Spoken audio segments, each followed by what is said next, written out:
Fast Service. Radyo Pilipinas. Radyo Publiko Ng bagong Pilipinas para sa bagong Pilipino.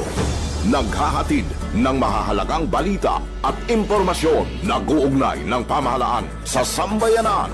Tulay sa himpapawid ng serbisyo publiko. Radyo Pilipinas. Radyo Publiko. Ang boses ng Pangulo. Sa Iloilo, Radyo Pilipinas. 585 AM. Philippine Standard Time, alas 4. Gikan sa hulot balitaan sa PBS, Radyo Pilipinas, Iloilo.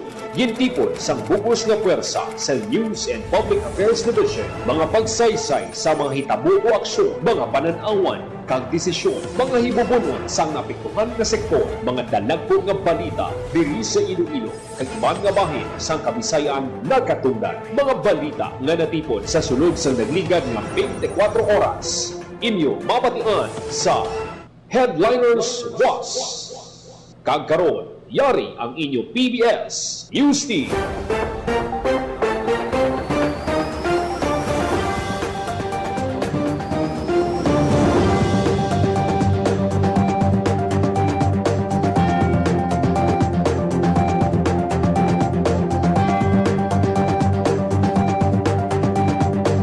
Mayong hapon, yari ang Headliners Boss, karon yang adlaw, March 20, 2026. Headline.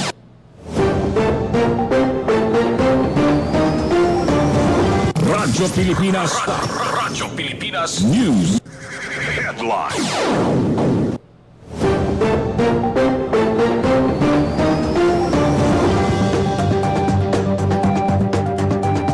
Sa mga headliners, Presidente Ferdinand R. Marcos Jr. naghiwat sang warehouse inspection sa kilala nga canned fish kag meat company sa Laguna.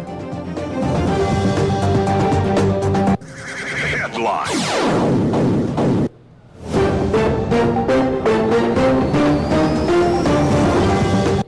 PBBM naghatag direktiba sa DTI nga tutukan ang pagpatupad o pagpatuman sa nga nagapabilin nga estable ang pagkaon.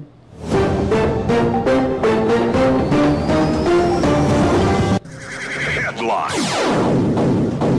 LTO magalunsar sang uplan biyaheng Ayos 2026.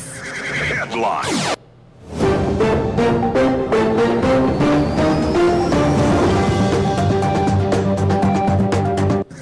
Iloilo City magpasakop sa 2026 International Cities of Gastronomy Fest sa Macau.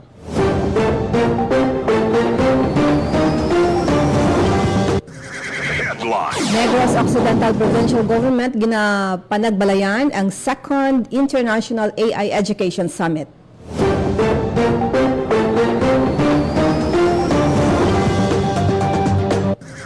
Headline. Iloilo nakakuha suporta sa PSC para sa pag-rehabilitate sang sports complex.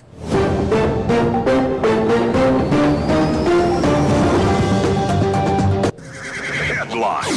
Kulurum nga tricycle dakop sa anti-kulurum drive sang ICT TMO.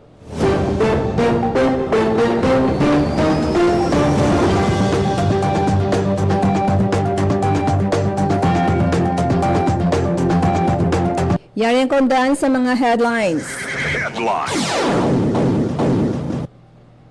Gilayon nga nagmando si Presidente Ferdinand R. Marcos Jr. sa Department of Budget and Management nga magpagwa sang 21.47 billion pesos para masiguro ang padayon nga pagpatuman sang infrastructure projects, maamligan ang mga trabaho kag mabuhinan ang epekto sang padayon nga pagsaka sang presyo sang gatong bangod sang tensyon sa Middle East. Bilang sabat sa direktiba sang presidente, ginpadasig sang Department of Trade o Department of Budget and Management ang pagpagawa sang pondo para masiguro nga hindi maguntat ang mga importante nga serbisyo. Ilabi na samtang nagsaka ang presyo sang gatong nga direkta nakaapekto sa pitihan kag galastuhon sang mga Pilipino. Sunod kay Department of Budget and Management Secretary Rolando Toledo, maathag ang tinutuyo sang tagsa kapag release ang pondo sang administrasyon ni Presidente Bongbong Marcos. Ang amligan, ang mga Pilipino kag siguraduhon nga nagaandar ang ekonomiya, bisan pa may may pangkalibutan nga panghangkat. Sa kabilugan nga kantidad, 2.49 billion ang ginpain sa Department of Transportation para sa fuel subsidy program nga direkta nga bulig sa mga driver kag operator nga apektado sang pagsaka sang presyo sang krudo. Samtang nagsaka ang presyo sang gatong sa bilog nga kalibutan, dako naman nga bulig ang subsidiya para makapadayon ang mga tsoper sa ila biyahe nga hindi gilayon mapasa ang dugang nga gas o mapasar ang dugang nga gasto sa mga pasahero. Ang 18.65 billion pesos nga ginpagwa sa Department of Public Works and Highways para masiguro naman nga padayon ang infrastructure projects sa bilog nga pungsod. May dugang man nga 324.36 million pesos nga ginpagawa ang Department of Public Works and Highways para mabayaran ang mga naunang nga mga obligasyon sa foreign assisted infrastructure projects para masiguro nga matapos ang mga ini sa natalan ang oras. Ginpatod man sa DBM sa publiko nga ang kada sintimo nga ginpagawa sa ahensya nagaagi sa hugot nga budgeting, accounting, kag auditing rules para masiguro nga magkadto sa husto nga tinutuyo sang ang pondo. Nasunod sa direktiba sa Presidente, ginasiguro naman sa DBM ang paghulag sing madasig, husto kag may pag-ulikid. Radyo Pilipinas. Radyo Pilipinas. News.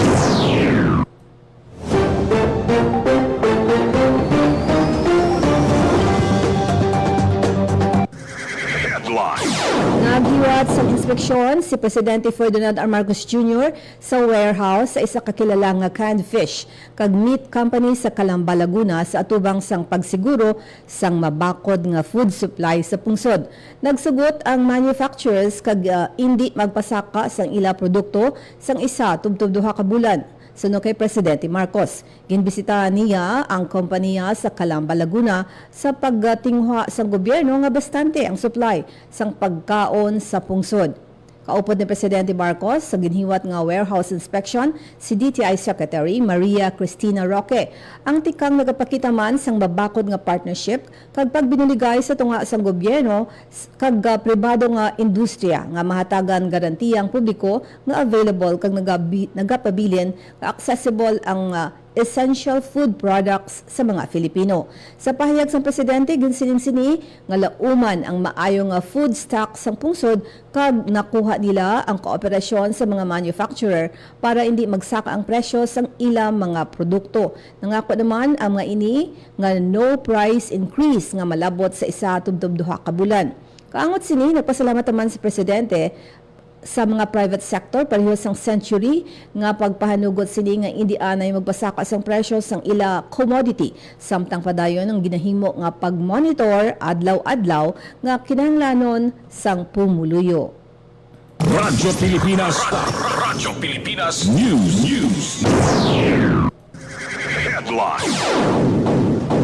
Naghatag sa direktiba sa Presidente Ferdinand R. Marcos Jr. kay Department of Trade and Industry Secretary Maria Cristina Roque nga tutukan kag siguraduhon nga nagapabilin nga estable ang supply sang pagkaon para sa pumuluyo. Suno kay Roque, ginmanduan siya sang Chief Executive nga permihon ang pagpakig-angot sa manufacturers para masiguro may bastante nga supply sang pagkaon. Ginsiling sini sang opisyal nga naglibot sila sa mga grocery kag manufacturing plants pareho sang Century kag pwede mapalawig ang supply sang pagkaon sang isa ka bulan o masobra pa.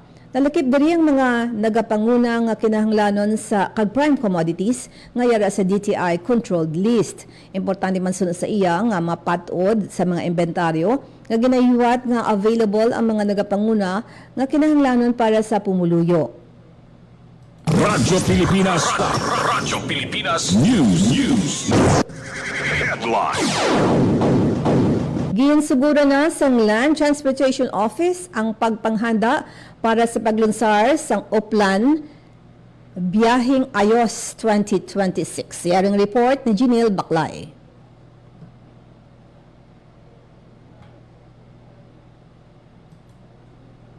Assist ang overseas workers.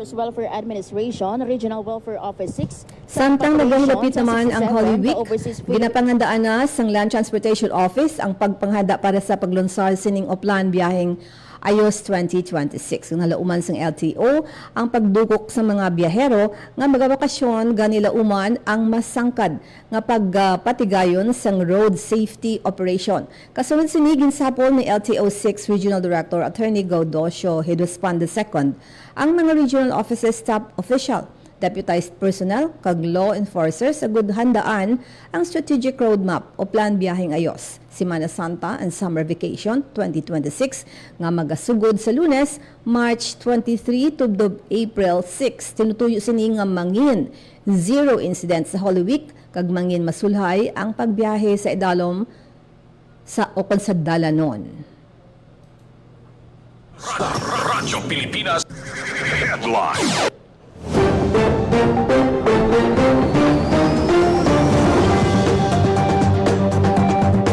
Nakakuha sa suporta ang Iloilo Provincial Government sa Philippine Sports Commission para sa rehabilitation sa mga pasilidad sa Iloilo Sports Complex.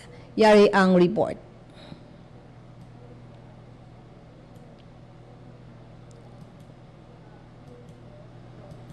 Napasakop ang syudad sa Iloilo sa International Cities. Sunod sa Kapitolyo Provincial, nagpasalig si PSC Chairman John Patrick Gregorio, si Governor Arthur Defensor Jr. sang funding support para sa upgrades sa sports complex, particular ang track oval, basketball kag volleyball court, football field kag gym equipment. Ginhingyo man sang PSC Chair ang gobernador nga maghanda sang Memorandum of Agreement agud formalize ang partnership para sa proyekto. Payag pa ni Gregorio, kinahanglan na pag-invest sa sports facilities, agud mabuligan ang mga atleta para maagom ang ila full potential.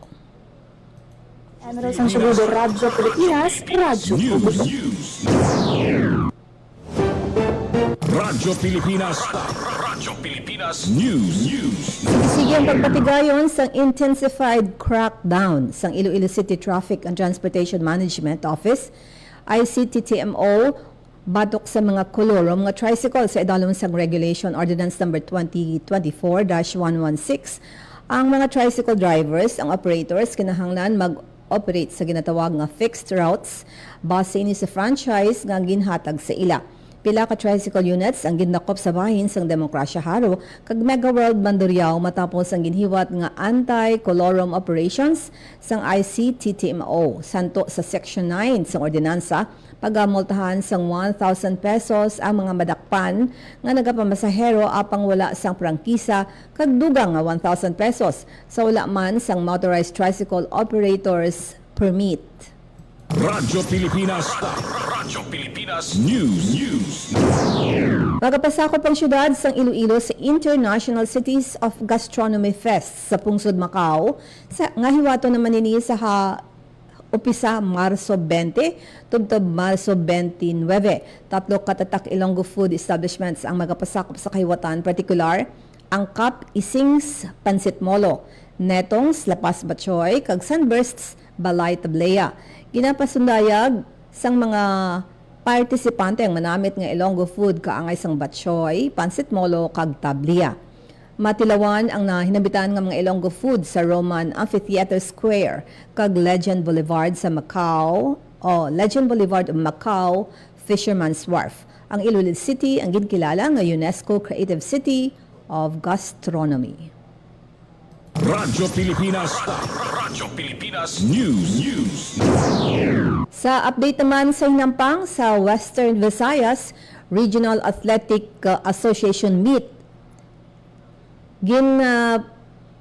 pahayag nga adlaw-adlaw nga nagapangayo kami sang Ginoo nga asta sa championship Itao Modaya. Ini ang pangamuyo sang coach sang Pasig City National High School Volleyball Secondary Boys nga si Sir John Paul Atamosa sa ila pagtiglawa sa SDO Pasig City sa Western Visayas Regional Athletic Association Meet 2026. Kag wala man sila Napaslawan bangod nagdaog ang SDO Pasig City sa semifinal sini nga Biyernes, March 20. Dugang pa ni Atamosa nga wala man niya ginalauman ang pagdaog bangod dihado sila sa height kontra sa iban nga SDO kag sa baylo ang skills sang ila mga player ang ila ginpundar sa hampang. Nagpabudyag man si Atamosa sang pagpasalamat sa LGU Pasig City kag sa mga nagasuporta sa ila nga grupo. Radyo Pilipinas. Radyo Pilipinas News. Liwat mo nakuha ni Lawrence Esposo ang gold medal sa athletics para Games 200-meter boys sa Western Visayas Regional Athletic Association meet. Ginhiwat ang finals sa bungyang aga, March 20 sa Ricardo Palmares Senior Memorial Sports Complex sa siyudad sang Pasig. Nakuha man ni Esposo ang gold medal sa regional meet sang 2024. Si Esposo ang magatiglawas sa Region 6 sa palarong pambansa. Yari ang yasining mga pahayag. Kayo mo training para sa sili? 1 week. Mga sa kabulan, training. Tapos, training aga. Training sa hapon. Dadating training lang. Isin o mo na ginadedicate ang imo kadalagan? Sa lula ko, mama ko, at sa thank you sa mga coaches ko, sa mga trainers ko nga. Kung isang daway may tulad. Nagkadiyan ikaw, sir, diri sa Iloilo? Kalinog.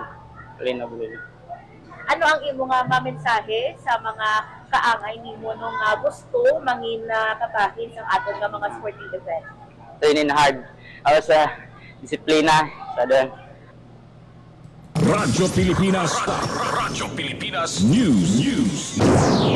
Sa interview naman kay Jace Kenneth Tayona sang Schools Division Office sang Pasig City nga ginkilala nga star player sang game nga kung sa ginhiwat nga semifinals sa volleyball secondary boys sa nagapadayon nga Webra meet sa City of Pasig Arena. Payag ni Tayona nga isa sa sekreto sang ila grupo ang moang buligay kadahampang kag pagsalig sa Ginoo. Daog ang SDO Pasig City sa set of 3 kontra sa SDO Aklan. Hiwato ng final sa volleyball secondary boys sa hapon sa Copa sa tunga sang SDO Iloilo kag SDO Pasig City. Wala man kay kang importante kay nagtawag kami kag na buliligay lagi na dulaan paano matawag kami. Ano ang preparations mo para sa suling hapang natin? Isang ko bakit sa lang ito Ginoo buliligay lang sa team wala na mo blanda. Radyo Pilipinas. Radyo Pilipinas News. Headline. Nagpaidanom sa refresher course Radyo Pilipinas. ang sa paggamit kag pag-maintenance sa mga nanuhay-tuhay nga makinarya sa kaumhan ang 40 ka mangunguma sa Capiz kag Aklan. Ang paghanas ginhiwat sa Department of Agriculture Western Visayas kag nag-focus sa operasyon sang rice combine harvester, tractor kag transplanter. Gintalakay sa aktibidad ang husto nga proseso sang pagtanom sang palay gamit ang mechanical transplanter kag pag-ani gamit ang rice combine harvester. Nangin mas mabinungahon pa ang aktibidad bangod sang aktwal nga field demonstration nga ginhiwat sa Panay kag Dumaraw Capiz. Ang paghanas kabahin sa mga paghimakas sang Department of Agriculture Western Visayas padulong sa moderno nga pagpanguma para mapataas hindi lang ang ani kundi pati na ang kita. Radyo Pilipinas. Radyo Pilipinas News. Nagpaidalog sa livelihood skills training ang 36 kakatapos ang kooperatiba sang kababaihan sang Paraiso sa barangay Punta Taytay, Bacolod City. Ang paghanas ginapangunahan sa Bacolod City Government na nag-focus sa pag-obra sang spicy gourmet tuyo. Ang aktibidad kabahin sa mga pagpaningwa ni Mayor Greg Gasataya nga mabuligan ang kooperatiba kag civic group nga mangin mas produktibo kag mas independent. Nagalaw ang lokal nga panguluhan nga pinaagi sa aktibidad magataas pa ang kumpiyansa sa mga nanuhay-tuhay nga sektor sang syudad.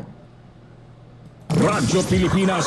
Radyo Pilipinas News. Pinapanagбalayan sa Negros Occidental Provincial Government katuwang ang Asian Institute of Artificial Intelligence ang sang ikaduha nga International AI Education Summit. Ang aktibidad nagtipon sa mga manunudlo policymakers kag mga eksperto agud hambalan ang dako nga potensyal sang AI sa edukasyon.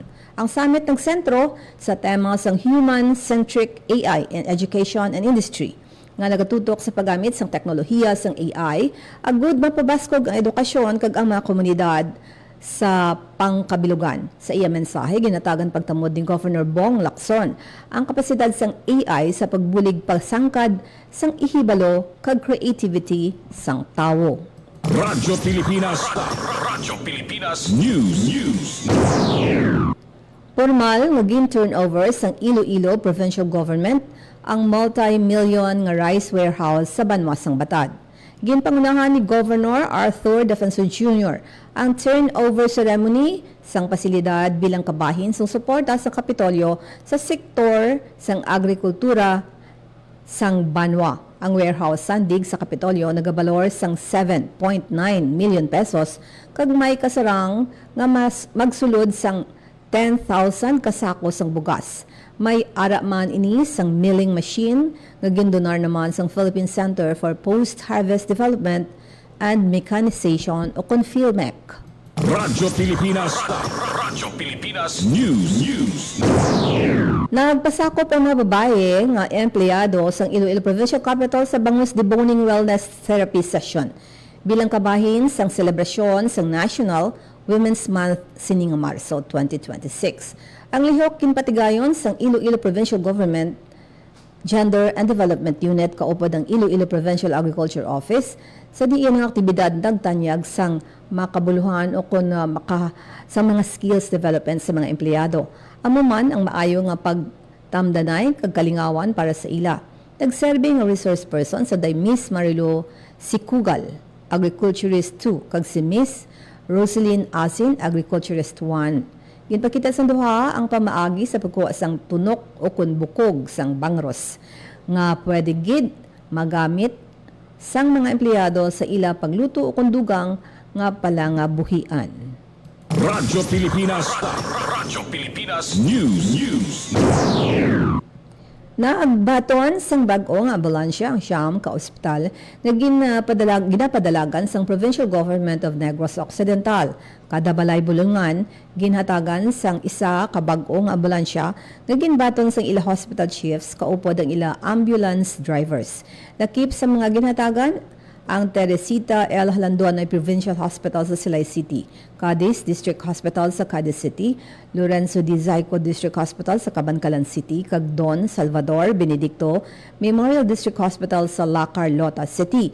May bag-o man nga ambulansya ang Ignacio Arroyo Memorial District Hospital sa Isabela, Valeriano M. Gatuslao Memorial Hospital sa Himamaylan City, Valladolid District Hospital sa Valladolid, Eleuterio T. Decena Memorial Hospital sa Hinubaan kag ang Merceditas Montella District Hospital sa Sipalay City.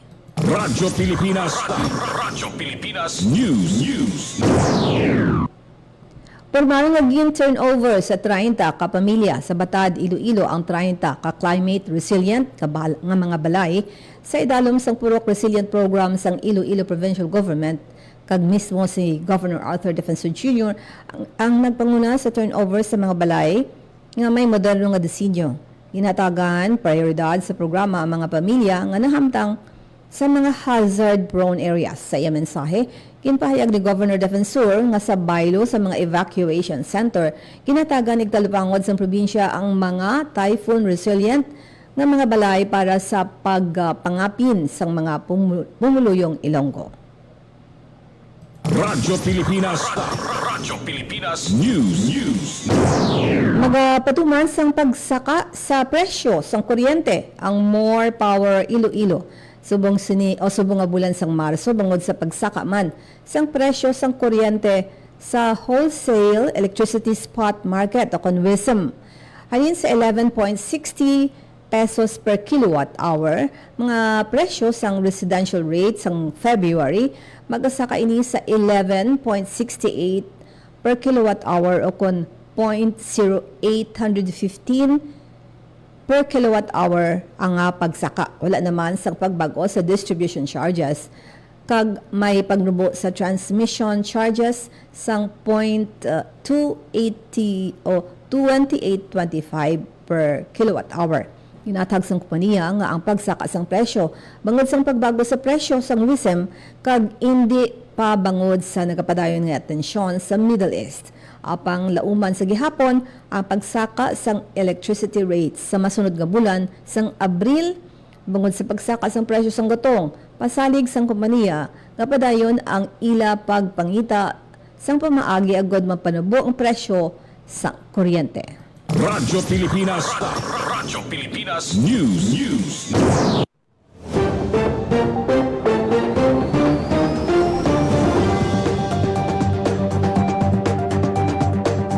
Amayan to mga headliners, buwas ng gitipang sa hulot balitaan sang DYWL, Radyo Pilipinas, Iloilo.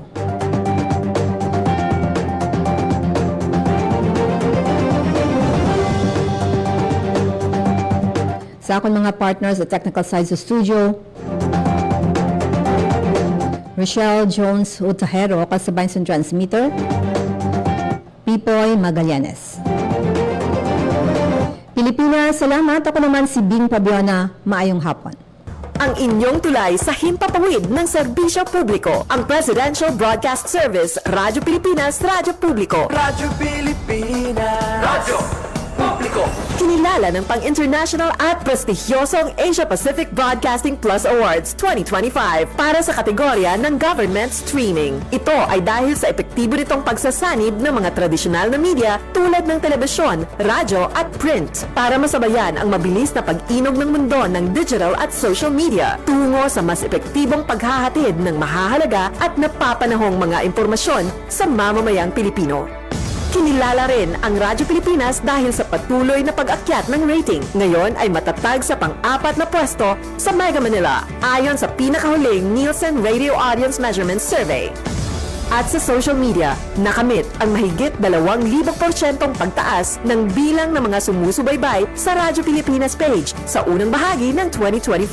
Patunay ito na ang inyong Radyo Pilipinas Radyo Publiko ay tunay na kaagapay ng inyong pamahalaan sa paghahatid ng serbisyo sa mga mamamayang Pilipino. Mula sa aming lahat, sa ngalan ng inyong pamunuan at mga kawani ng Presidential Broadcast Service, kasama ang inyong mga himpilan ng Radyo Pilipinas sa buong kapuluan. Maraming salamat po sa inyong lahat, sa inyong pagtangkilik at pagkilala. Radyo Pilipinas. Radyo Publiko. Maging fuel efficient sa wastong presyo ng gulong